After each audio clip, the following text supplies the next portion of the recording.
Uhuru Sasa, which means freedom now in Kiswahili language, a language that is approximately 200 million people speak around the planet, small planet that we call Earth. And we just completed we had a compilation of people calling for the support for diasporic music in particular, and uh, Black Black Black Power 96. But joining us on the line from Houston, Texas, is a longtime comrade who's been with us from the beginning, Dr. Gerald Horne, author of about 50 books. And we wanted to begin with Dr. Horne had a self-criticism of himself. Could you explain that, sir?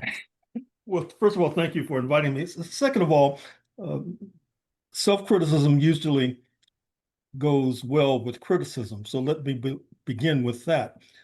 Uh, with the Donald J. Trump speech this past Thursday, where if you strip away the usual puffery and propaganda and lies and distortion, he's fundamentally suggesting that the idea of free and fair elections in the United States will be a relic of the past.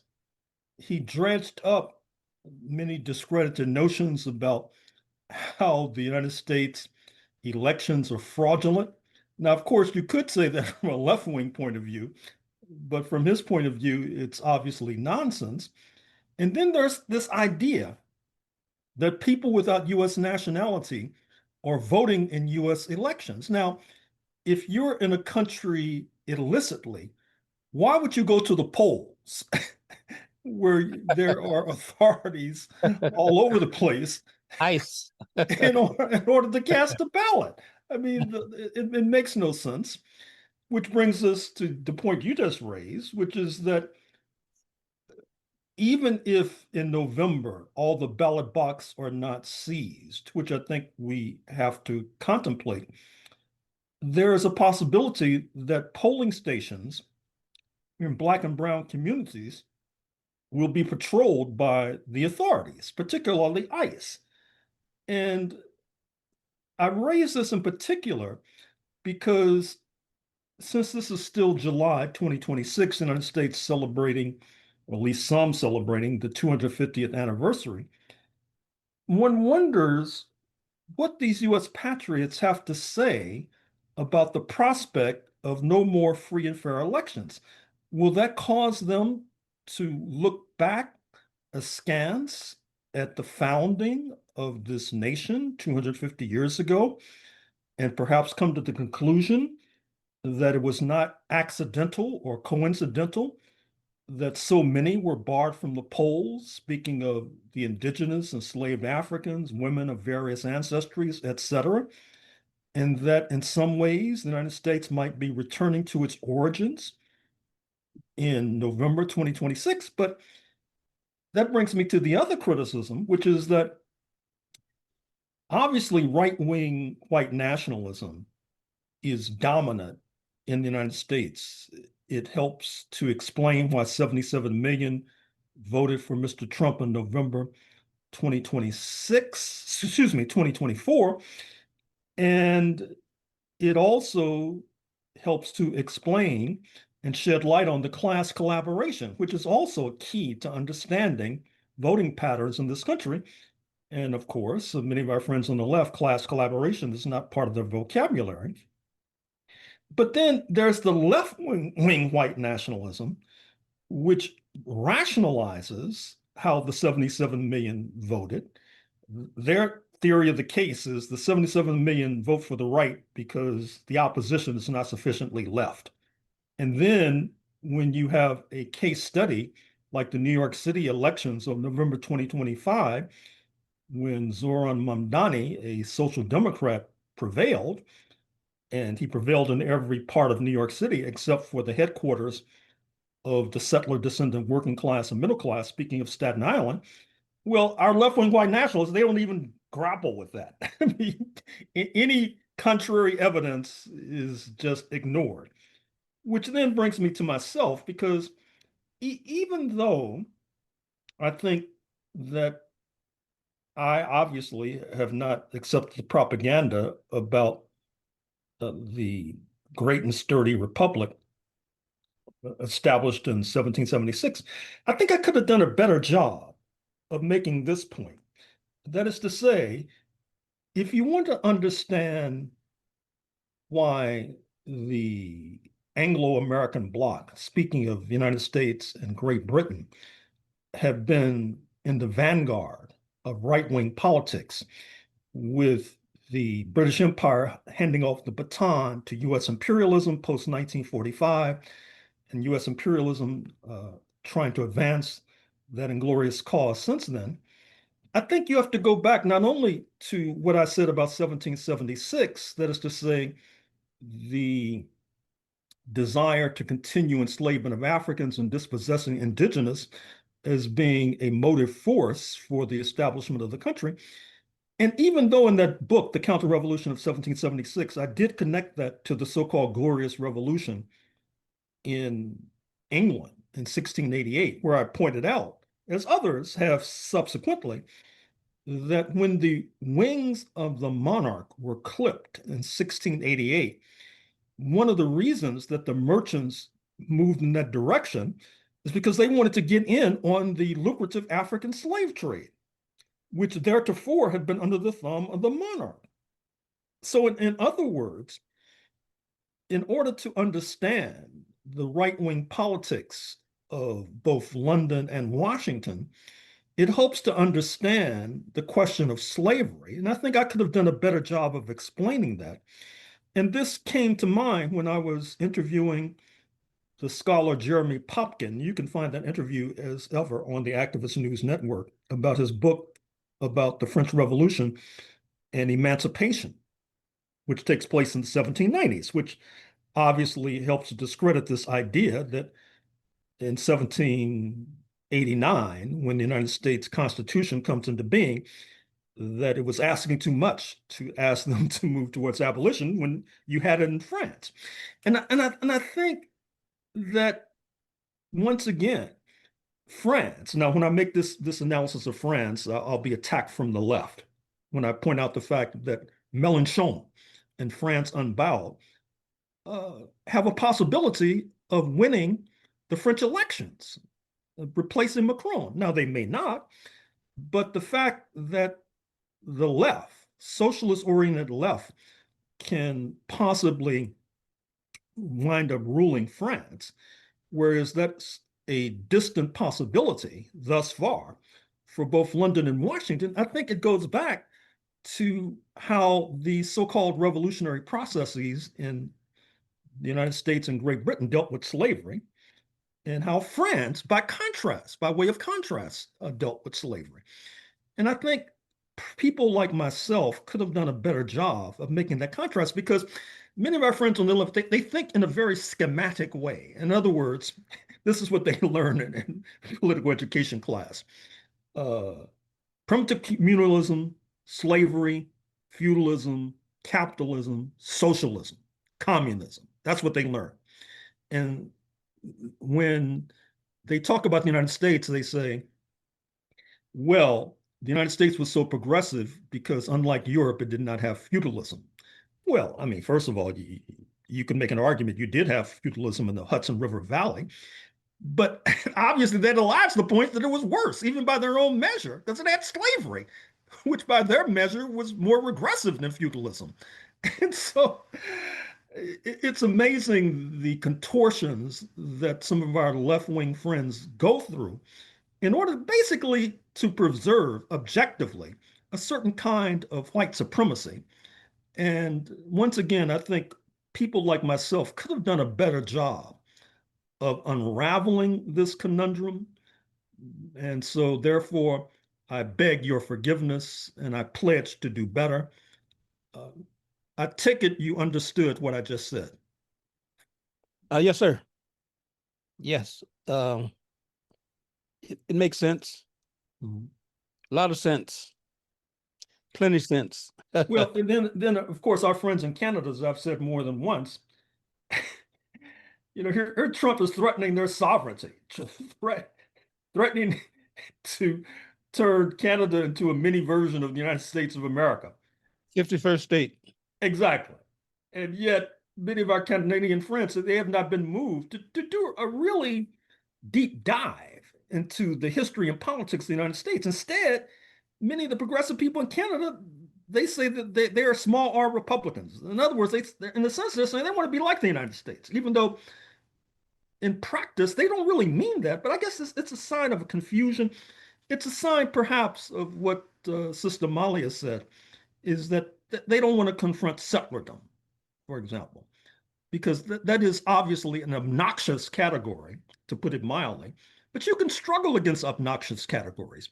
You can make a similar proposition that maledom is an obnoxious category, but you can struggle against it. So Canadian friends, please struggle against settlerdom.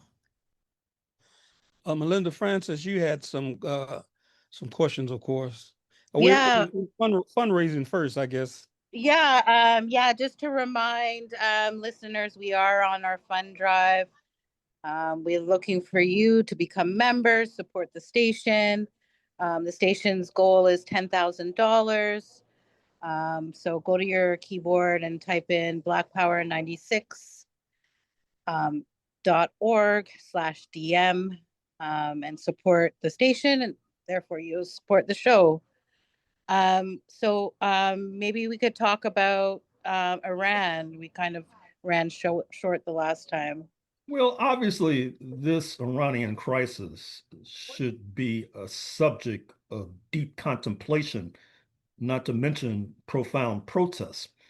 The latest from the battlefield is that a number of U.S. nationals were killed in Jordan just the other day. Well, 2 were killed, 1 is missing, presumed dead.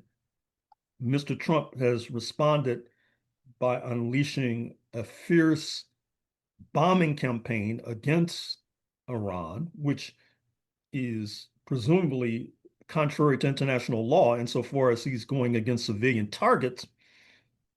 And there's a distinct possibility that the United States once again has wandered into another forever war. And this reminds me of the run-up to the November 2024 election. You have a number of these Europeans in particular. I won't mention any names.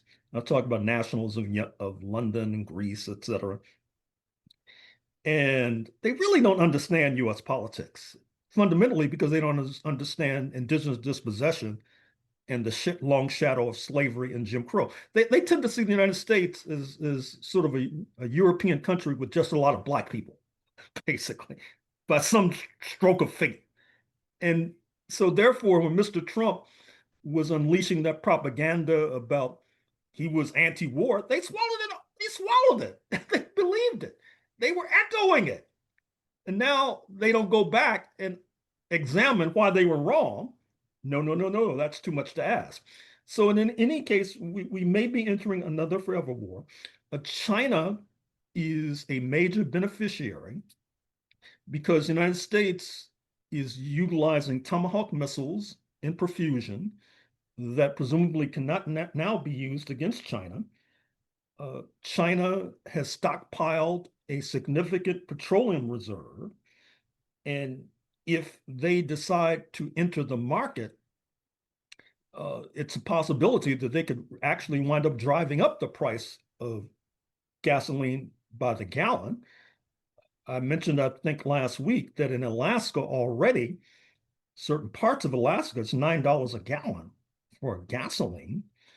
That would be crushing to the typical working class family or middle class family in the lower 48, that is to say, on the part of the United States south of the Canadian border. And this is one of the many reasons why Mr. Trump is contemplating doing away with elections. Because if elections take place, there's a distinct possibility that his Republican Party will be crushed. But alas, what's happening is a lot of contradictory trends and tendencies right now in the United States. For example, if you look at the New York Times website just at this moment, you'll find an intriguing article about how certain Black and Latino leaders in New York City are upset by the rise of the Social Democrats, Democratic Socialists of America. And it really goes to the heart of the matter in a sense, because the journalists suggest that the DSA has risen to the forefront in certain districts because of their concentration on Gaza genocide. And many of the Black leaders are quoted or paraphrased as suggesting that this has nothing to do with them. Now, the journalist probably is not aware of history and does not realize that part of the devil's bargain that was struck with many leaders, Black leaders in particular, was that you wouldn't get involved in these foreign policy affairs and you would get concessions. Now the concessions no longer flow, to put it mildly, and yet these Black leaders still either ignoring Israel or worse, supporting Israel. At the same time, you have Mayor Mamdani, who's also quoted in the New York Times as saying that if Benjamin Netanyahu has the gumption to come to the United Nations General Assembly in Manhattan in a month or two, that he can be arrested by the New York PD. It'll be very interesting to see how the leaders, Black and brown leaders, respond. But in any case, it raises many sharp contradictions. And I should mention on the other side of the ledger that it is fair to suggest that DSA, to put it euphemistically, could do a much better job in terms of recruiting Black and brown leaders. Now, those who won the election in Harlem, for example, in particular, and in Brooklyn, were Latinas, basically. So that criticism only goes so far. But what I am suggesting is some of the rank and file DSA members are perceived as gentrifiers in certain neighborhoods. But once again, this just raises so many contradictions that this article does not grapple with.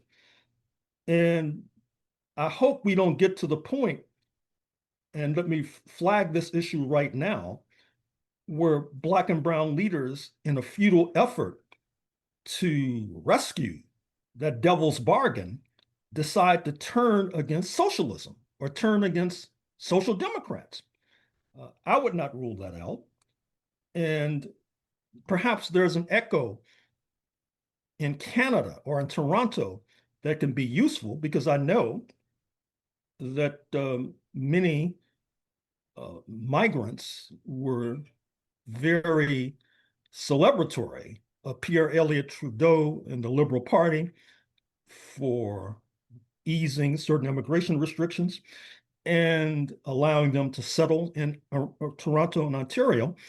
And I wonder, did that lead to, for example, too much of a reliance on the Liberal Party to the point where there would be a reluctance to look to the left for alternatives? Yeah, Dr. Melinda, you want me to go first, or you want to deal with it? Yeah, you can go first and I'll jump in. I think that the left,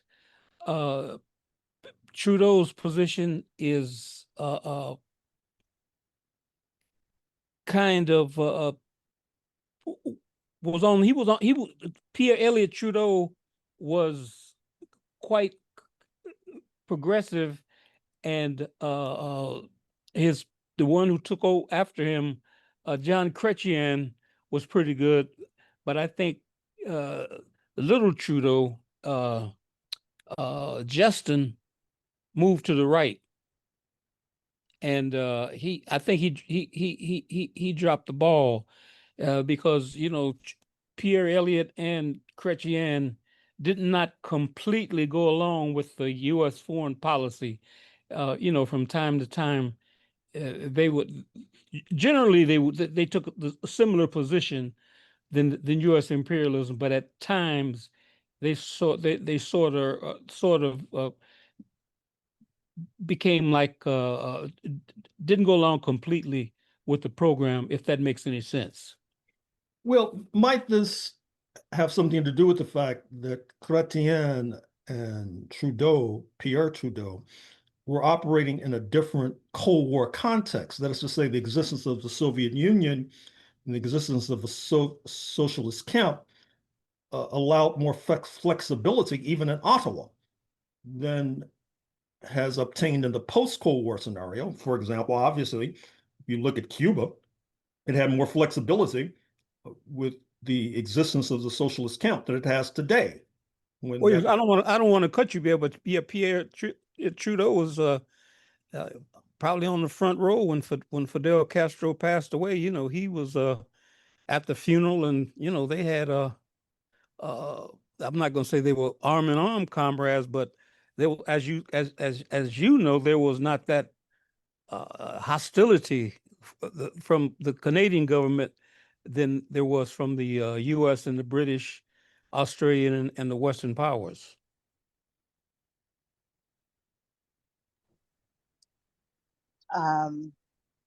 I just wanted to sort of like answer the question, I guess, the allegiance of like, specifically the Caribbean community and the immigrant community,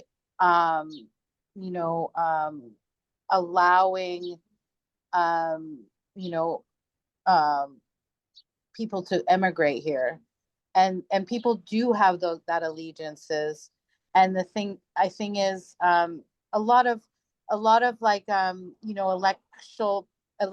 election patterns, people vote for who they vote for before, you know what I mean? So I think that is an issue. But the certain context of the political class and the political parties have all moved to the right. So with the things that are coming down with Carney, who is out hawking the conservatives, really, with his new military budget. He's meeting, Trump to combat left extremism.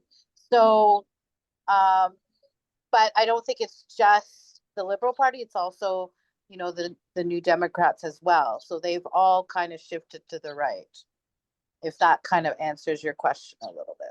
Well, and I would only respond that the United States has moved to the right. As I said, an explanatory element that many are reluctant to point to is that when the socialist camp went down the drain, planet Earth moved to the right.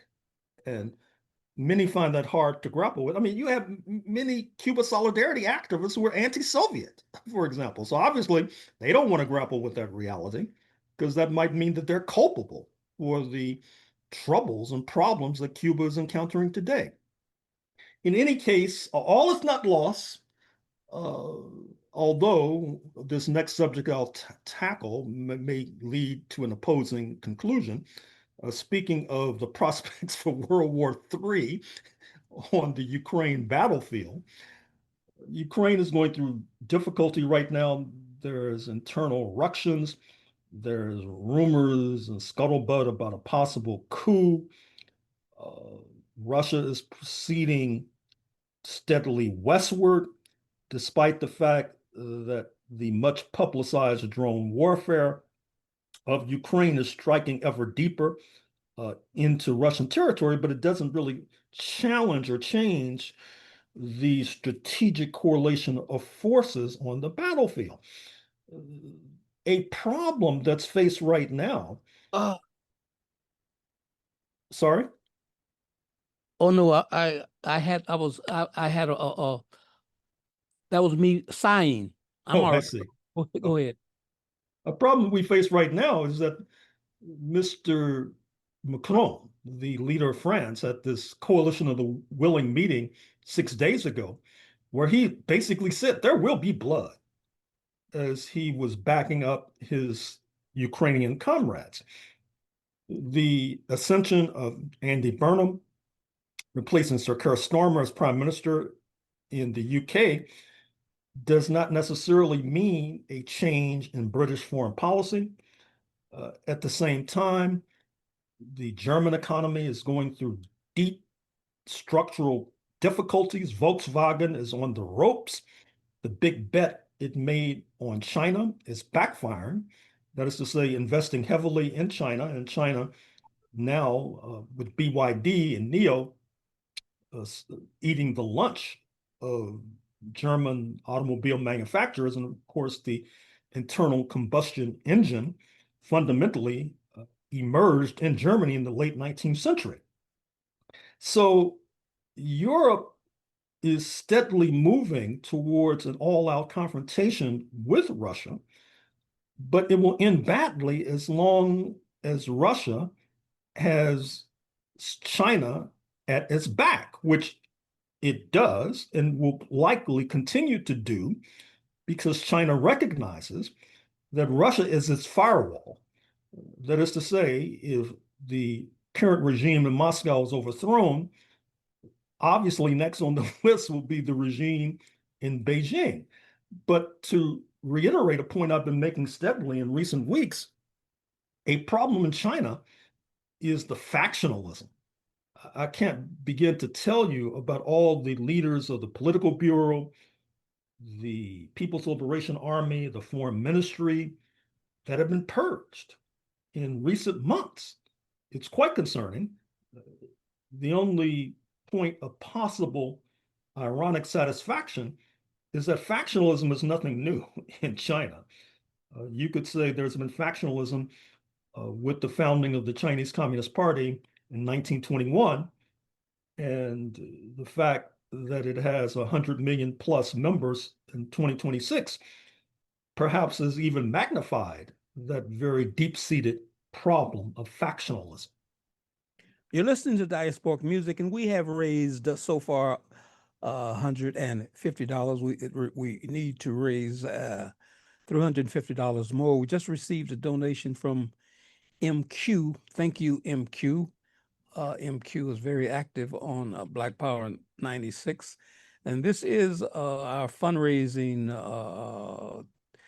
time, and we have supported many people. You know, we have had people from all over the planet Earth. Like, we've covered the waterfront, we've covered Africa from Algeria to Zimbabwe. We've covered Western Europe, Eastern Europe. We've covered did a pretty good job on the Caribbean, and we live in North America, so of course we cover the situations in Canada and in the United States, and of course Mexico is part of North America. So we're definitely asking you for contributions. And Dr. Horne, can you tell us why people should support Black Power 96 and Diasporic Music in particular? Well, obviously, this continent is in desperate and dire need, particularly of English language viewpoints from the steady left. And that is what diasporic music specializes in, not to mention, as the very title tends to suggest, this music that you will oftentimes rarely hear, even on the left end of the FM dial, as they say in the United States of America, on college stations, for example. So, Comrade Francis, what is your message to those who would like to contribute? Yes, please donate. Again, we have a 500. The station is $10,000. We need a new transmitter. So please become a member, become a donor, and go to blackpower96.org/DM. And if you are on the stateside, then we are on Cash App, so you could go to Black Power 96 as well. So please donate, become a member, support the station, and you'll support the show. And we're making an appeal to all of our Francophone listeners, all of our listeners in Senegal, in Mali, Burkina Faso, Guadeloupe, Martinique. We play music from those parts of the world, and I think we were the first people in the Western Hemisphere to actually interview Comrade Youssou N'Dour, and we have that on tape. He actually said we were the first. He was touring with Peter Gabriel, the great Peter Gabriel, and Tracy Chapman, and he gave us a great interview, and he came to the Third World Bookstore. And what do you have coming up on, what can we look forward to from Dr. Horne in terms of where you're going to be lecturing, and how are the books coming? Well, it's funny. I just landed from Savannah, Georgia.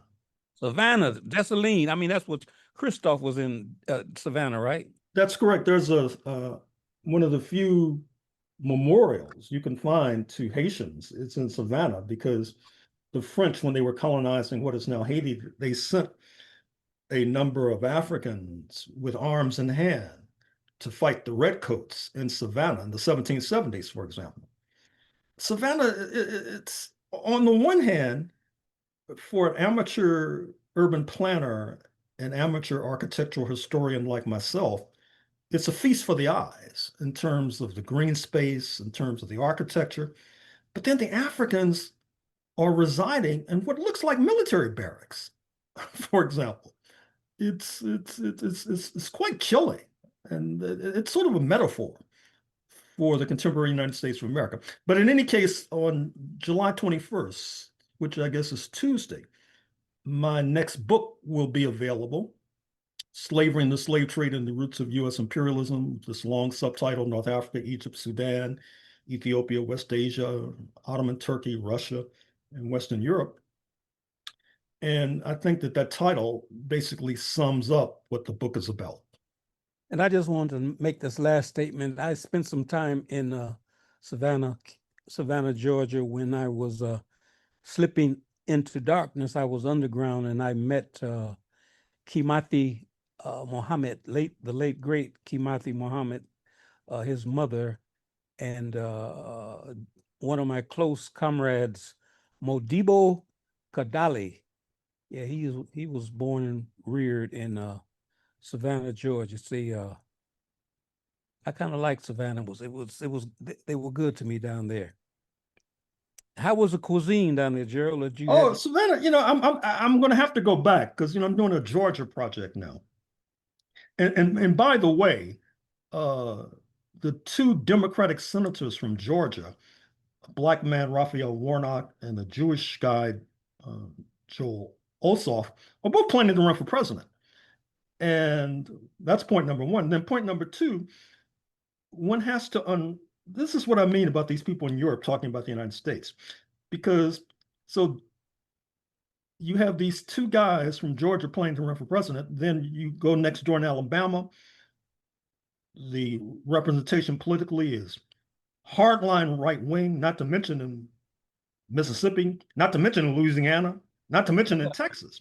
So then you have to try to understand these local specificities and histories in order to do an overall analysis. And this is where our European friends are lacking. As I said, they tend to see the United States as it's like Western Europe, except it's a lot of black people. The state of my birth, Louisiana, is you had your man David Duke. You talked about him a lot. I mean, David. Man, he was a Klansman who almost became governor, for example.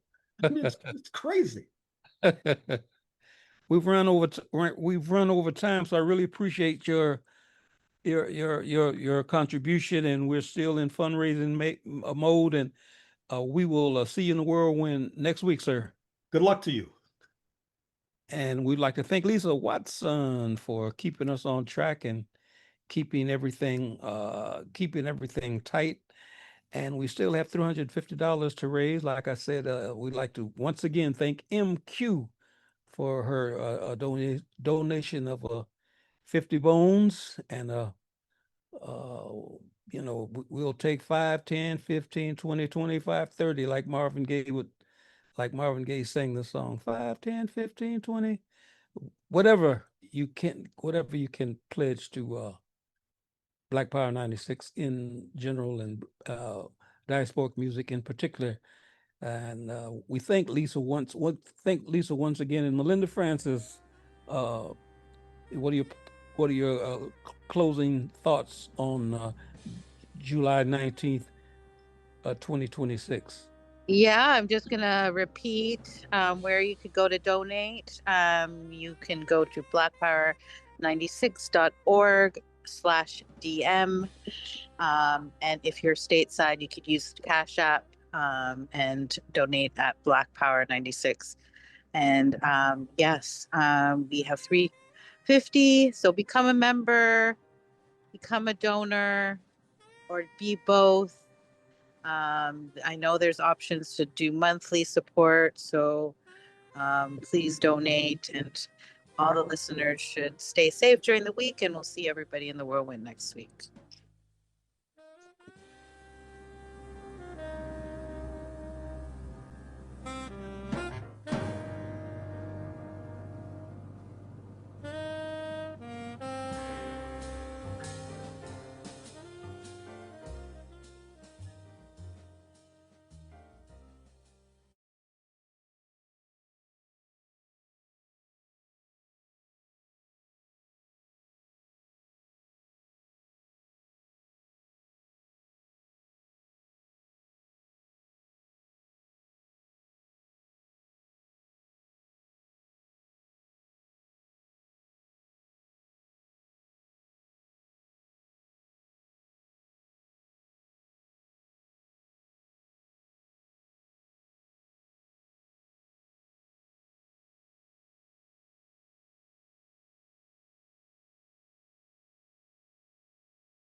We state these facts only to let you know that those of us who are revolutionary, Pan-Africanists, is not because we love revolution. It is historically determined, and we have no alternative but to follow history and to use history for the benefit of our people.